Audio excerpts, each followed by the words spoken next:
So I just finished watching La La Land. 3-word review. It's beautiful, thin, and classic. So why is it beautiful? Well, just look at it. It is majestic. You can definitely tell that the camera department, the design department, the costume people, everyone was having so much fun on this set. It's just so beautiful. The colour palettes are amazing, and the shot design is just... I mean, I'm speechless. It's just so beautiful. My one problem with it was that I bought it on DVD, and because of that, the blacks got compressed so much that it did that banding thing. So if you are going to watch this, I would suggest buying the Blu-ray and not the DVD. I know it's an extra £5, but it's so much better. Unless you don't mind the banding thing, then fine, but it really gets in the way of the majesty, and this is such a beautiful film. Now, what do I mean by thin? Well, the characters and the story are sort of just there. Like, the characters each have a goal each, and that goal is very well set out, and they're definitely fighting for that goal. And then they love each other, and they definitely have chemistry, but that's about it. There's not much more to their characters. The entire first act is dedicated to telling us who they are and why they should be together. Then the entire second act is like a nice romance, and the entire third act is just weird and there for some reason.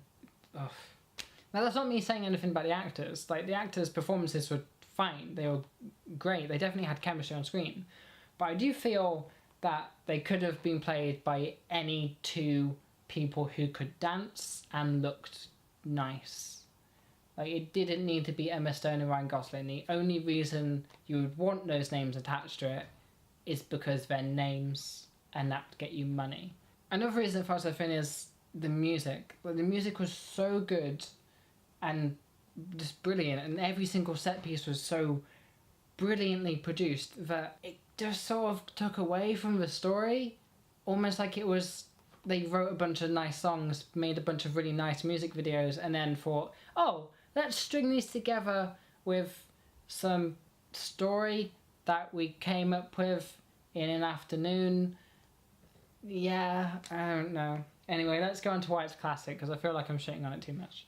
So, why is it classic? Well, it's...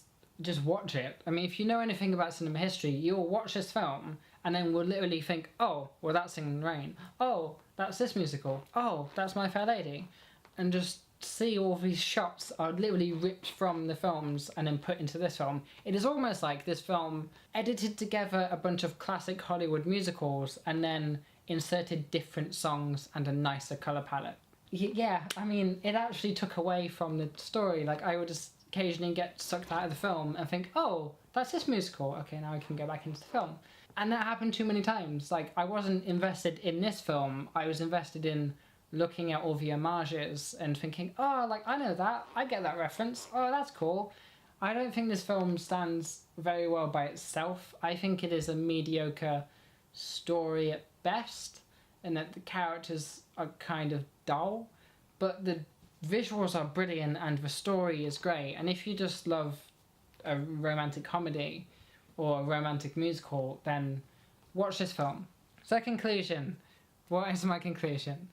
I think this film is beautiful and sounds amazing, but the characters and the story are thin on the ground, and the homages to classic cinema get in the way of the story and the characters and the film as a whole. I don't think it would be able to stand on its own 2 feet if it wasn't for those homages, but that said, it is entertaining if you're the right sort of audience, so I wouldn't say this is a bad film. Like, it's a good film, it's well directed, well performed, the colours are beautiful. It's just kind of boring, because you know what's going to happen from beginning to end, and then when the third act hits, it's like, oh, we need to have a big drama moment, so let's put in a big drama moment that doesn't make any sense and doesn't feel realistic at all, but we need a big drama moment, so here's the big drama moment. If you've seen this film, you might know what I mean. It just felt forced. I don't know. There's also these weird time jumps throughout the film. Like, one scene would be here, and then the next scene would take place 6 weeks later, and then the next one would take place like 2 months later. And it's just sort of jumping around in time, and Well, it took a while to get used to. Eventually you do get used to it, but it is weird. The editing is weird. Right. Bye.